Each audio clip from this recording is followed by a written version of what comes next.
গল্পের আসরে আজ আমাদের নিবেদন কবিগুরু রবীন্দ্রনাথের দেনা পাওনা। 5 ছেলের পর যখন এক কন্যা জন্মিল, তখন বাপ মায় অনেক আদর করিয়া তাহার নাম রাখিলেন নিরুপমা। এই গোষ্ঠীতে এমন শৌখিন নাম ইতিপূর্বে কখনো শোনা যায় নাই। প্রায় ঠাকুর দেবতার নামই প্রচলিত ছিল। গণেশ, কার্তিক, পার্বতী এগুলোই তাহার উদাহরণ। এখন নিরুপমার বিবাহের প্রস্তাব চলিতেছে।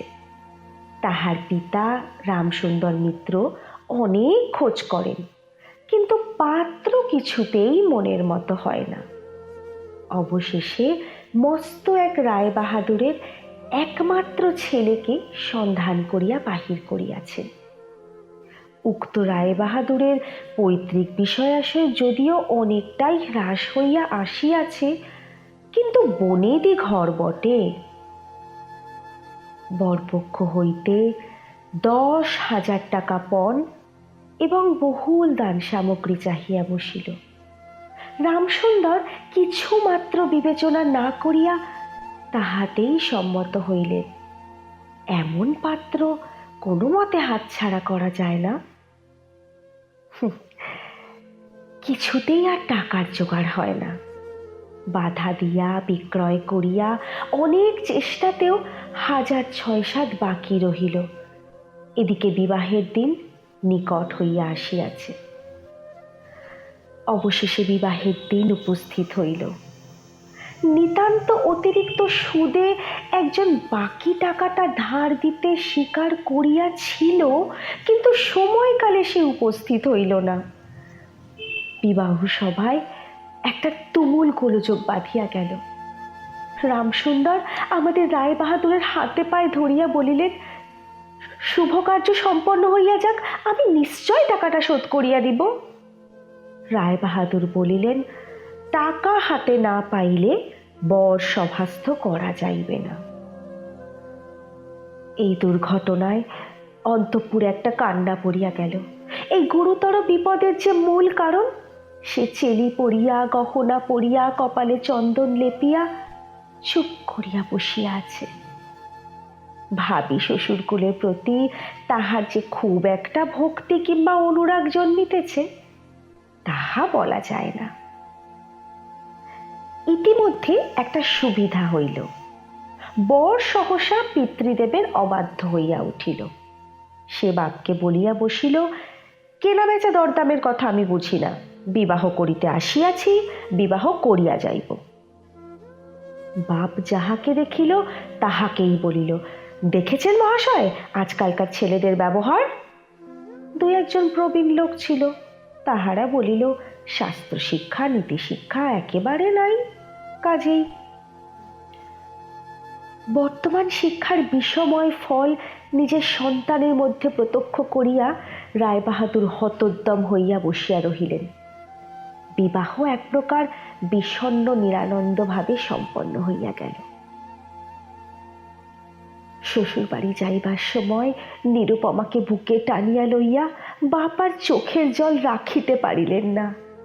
নীরু জিজ্ঞাসা করিল, তারা কি আর আমাকে আসতে দেবে না বাবা? রামসুন্দর বলিলেন, কেন আসতে দেবে না মা, আমি তোমাকে নিয়ে আসব। রামসুন্দর প্রায় মেয়েকে দেখিতে যান, কিন্তু বেহাই বাড়িতে তার কোনো প্রতিপত্তি নাই। চাকরগুলো পর্যন্ত তাহাকে নিচু নজরে দেখে। অন্তঃপুরের বাহিরে একটা স্বতন্ত্র ঘরে 5 মিনিটের জন্য কোনোদিন বা মেয়েকে দেখিতে পান, কোনোদিন বা দেখিতে পান না। কুটুম্ব গৃহে এমন করিয়া আর অপমান তো সহ্য করা যায় না। রামসুন্দর স্থির করিলেন, যেমন করিয়া হোক টাকাটা শোধ করিয়া দিতে হইবে। কিন্তু যে ঋণভার কাঁধে চাপিয়াছে তাহারই ভার সামলানো দুঃসাধ্য। খরচপত্রের অত্যন্ত টানাটানি পড়িয়াছে এবং পাওনাদারদের দৃষ্টিপথ এড়াইবার জন্য সর্বদাই নানারূপ হীন কৌশল অবলম্বন করিতে হইতেছে। এদিকে শ্বশুর বাড়ি উঠিতে বসিতে মেয়েকে খোঁটা লাগাইতেছে। পিতৃগৃহের নিন্দা শুনিয়া ঘরে দ্বার দিয়া অশ্রু বিসর্জন তাহার নিত্যক্রিয়ার মধ্যে দাঁড়াইয়াছে। বিশেষত শাশুড়ির আক্রোশ আর কিছুতেই মেটে না। কেহ যদি বলে, আহা কি শ্রী, বউয়ের মুখখানি দেখিলে চোখ জুড়াইয়া যায়, শাশুড়ি ঝংকার দিয়া উঠিয়া বলে, শ্রী তো ভারী, যেমন ঘরের মেয়ে তেমনি শ্রী। এমনকি বউয়ের খাওয়া পড়ারও যত্ন হয় না।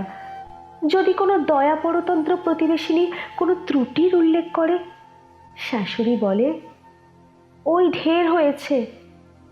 অর্থাৎ বাপ যদি পুরা দাম দিত তো মেয়ে পুরা যত্ন পাইত। সকলে এমন একটা ভাব দেখায় যেন বধূর এখানে কোনো অধিকার নাই, ফাঁকি দিয়া প্রবেশ করিয়াছে। বোধ হয় কন্যার এই সকল অনাদর এবং অপমানের কথা বাপের কানে গিয়া থাকিবে, তাই রামসুন্দর অবশেষে বসত বাড়ি বিক্রয়ের চেষ্টা করিতে লাগিলেন। কিন্তু ছেলেদের যে গৃহহীন করিতে বসিয়াছেন সে কথা তাহাদের নিকট হইতে গোপন রাখিলেন। স্থির করিয়াছিলেন বাড়ি বিক্রয় করিয়া সেই বাড়ি ভাড়া লইয়া বাস করিবেন, এমন কৌশলে চলিবেন যে তাহার মৃত্যুর পূর্বে এই কথা ছেলেরা জানিতে পারিবে না। কিন্তু ছেলেরা জানিতে পারিল। সকলে আসিয়া কাঁদিয়া পড়িল। বিশেষত বড় তিনটি ছেলে বিবাহিত, তাহাদের কাহারও বা সন্তান আছে। তাহাদের আপত্তি অত্যন্ত গুরুতর হইয়া দাঁড়াইল। বাড়ি বিক্রয় স্থগিত হইল। তখন রামসুন্দর নানা স্থান হইতে বিস্তর সুদে অল্প অল্প করিয়া টাকা ধার করিতে লাগিলেন। এমন হইল সংসারের খরচ আর চলে না। নীরু বাপের মুখ দেখিয়া সব বুঝিতে পারিল। বৃদ্ধের পক্ক কেশে, শুষ্ক মুখে এবং সদা সংকুচিত ভাবে দৈন্য এবং দুশ্চিন্তা প্রকাশ হইয়া পড়িল। মেয়ের কাছে যখন বাপ অপরাধী, তখন সে অপরাধের অনুতাপ কি আর গোপন রাখা যায়? রামসুন্দর যখন বেহাই বাড়ির অনুমতিক্রমে ক্ষণকালের জন্য কন্যার সাক্ষাৎ লাভ করিতেন, তখন বাপের বুক যে কেমন করিয়া ফাটে তাহা তাহার হাসি দেখিলেই টের পাওয়া যাইত। সেই ব্যথিত পিতৃহৃদয়কে সান্ত্বনা দিবার উদ্দেশ্যে দিনকতক বাপের বাড়ি যাইবার জন্য নীরু নিতান্তই অধীর হইয়া উঠিয়াছে। বাপের ম্লান মুখ দেখিয়া সে আর দূরে থাকিতে পারে না।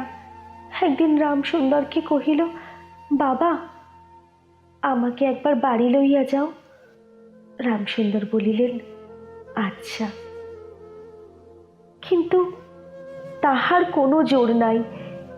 নিজের কন্যার উপরে পিতার যে স্বাভাবিক অধিকার আছে তাহা যেন পণের টাকার পরিবর্তে বন্ধক রাখিতে হইয়াছে। এমনকি কন্যার দর্শন সেও অতি সসংকোচে ভিক্ষা চাহিতে হয়, এবং সময় বিশেষে নিরাশ হইলে দ্বিতীয় কথাটি কহিবার মুখ থাকে না। কিন্তু মেয়ে, আপনি বাড়ি আসিতে চাইলে বাপ তাহাকে না আনিয়া কেমন করিয়া থাকে? তাই বেহাইয়ের নিকট সে সম্বন্ধে দরখাস্ত পেশ করিবার পূর্বে রামসুন্দর কত হীনতা, কত অপমান, কত ক্ষতি স্বীকার করিয়া যে 3,000 টাকা সংগ্রহ করিয়াছিল,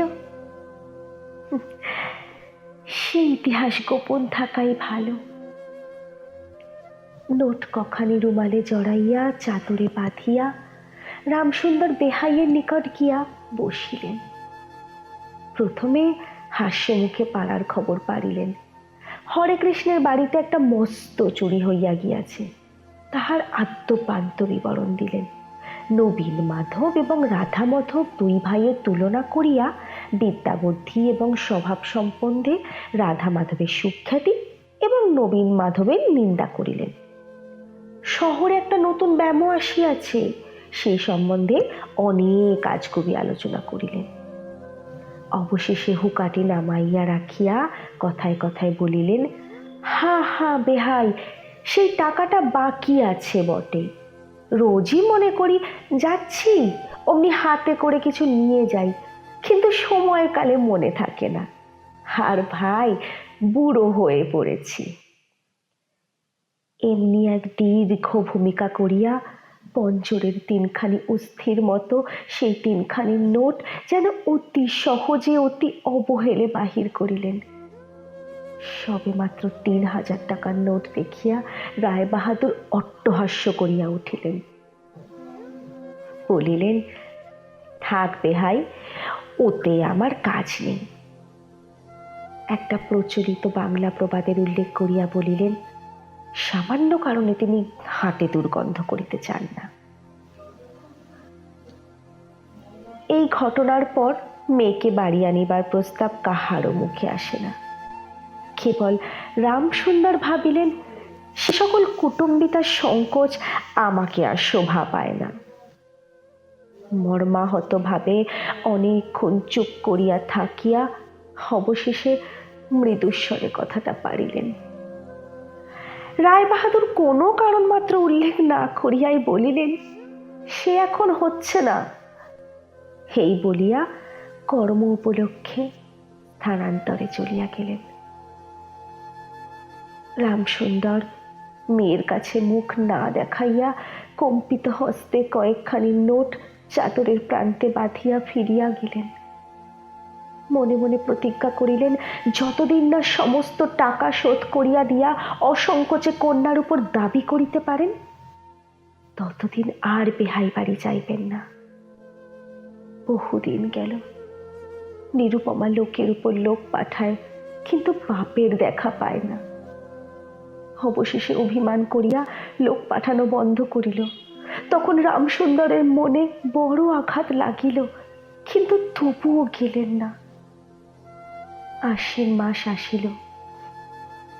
রামসুন্দর বলিলেন, এবার পুজোর সময় মাকে ঘরে আনিবই, নহিলে আমি। খুব একটা শক্ত রকমের শপথ করিলেন।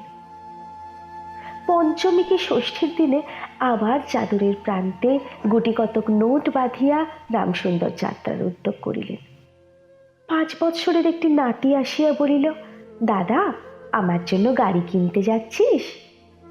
বহুদিন হইতে তাহার ঠেলা গাড়িতে চড়িয়া হাওয়া খাইবার শখ হইয়াছে, কিন্তু কিছুতেই তাহা মিটিবার উপায় হইতেছে না।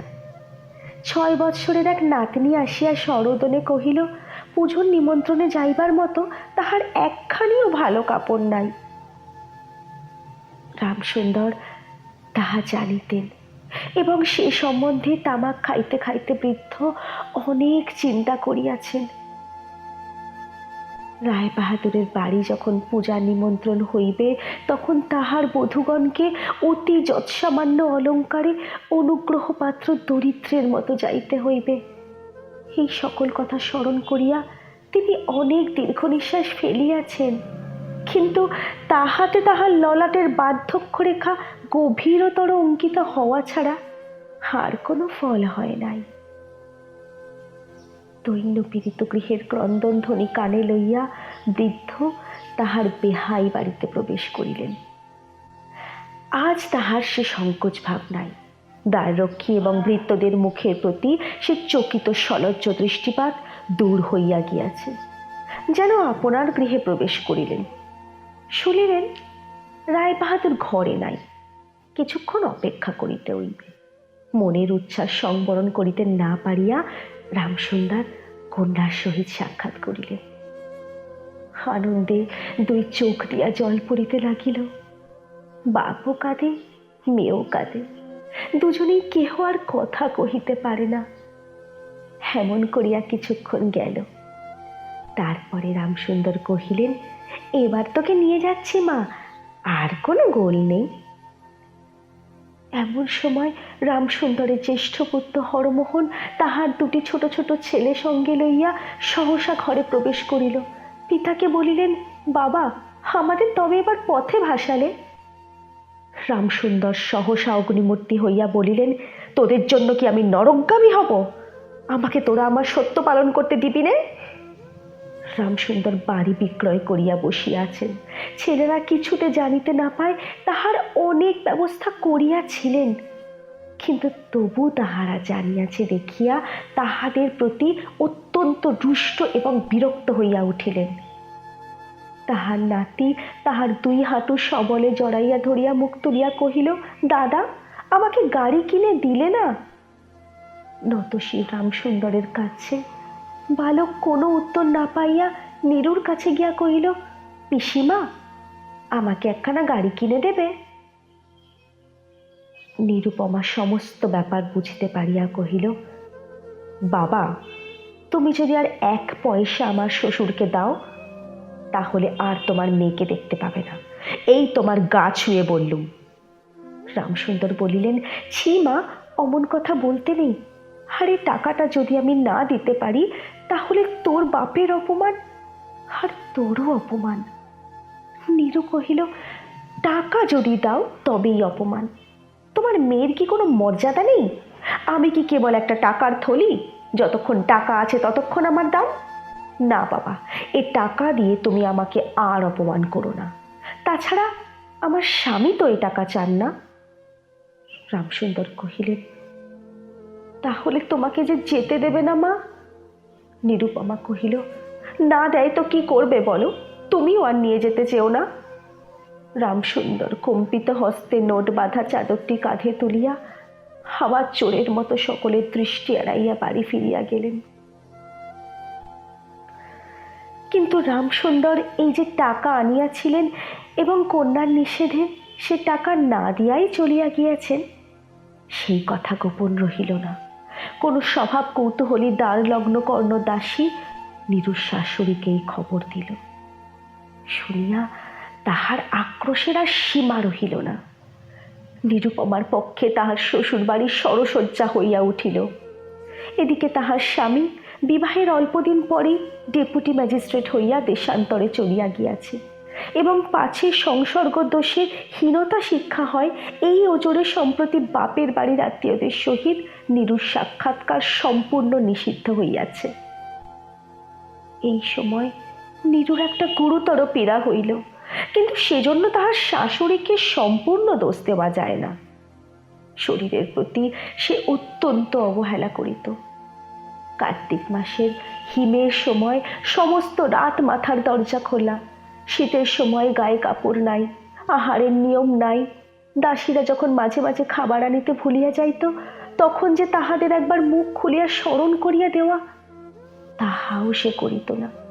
সে যে পরের ঘরের দাসীবাসী এবং কর্তা গৃহিণীর অনুগ্রহের উপর নির্ভর করিয়া বাস করিতেছে, এই সংস্কার তাহার মনে বদ্ধমূল হইতেছিল। কিন্তু এইরূপ ভাবটাও শাশুড়ির সহ্য হইত না। যদি আহারের প্রতি বধূর কোনো অবহেলা দেখিতেন, তবে শাশুড়ি বলিতেন, নবাবের বাড়ির মেয়ে কিনা, গরিবের ঘরের অন্ন ওর মুখে রোচে না। আবার কখনো বা বলিতেন, দেখো না একবার ছিঁড়ি হচ্ছে, দেখো না, দিনে দিনে যেন পোড়া কাঠ হয়ে যাচ্ছে। রোগ যখন গুরুতর হইয়া উঠিল, তখন শাশুড়ি বলিলেন, ও সমস্তই ন্যাকামি।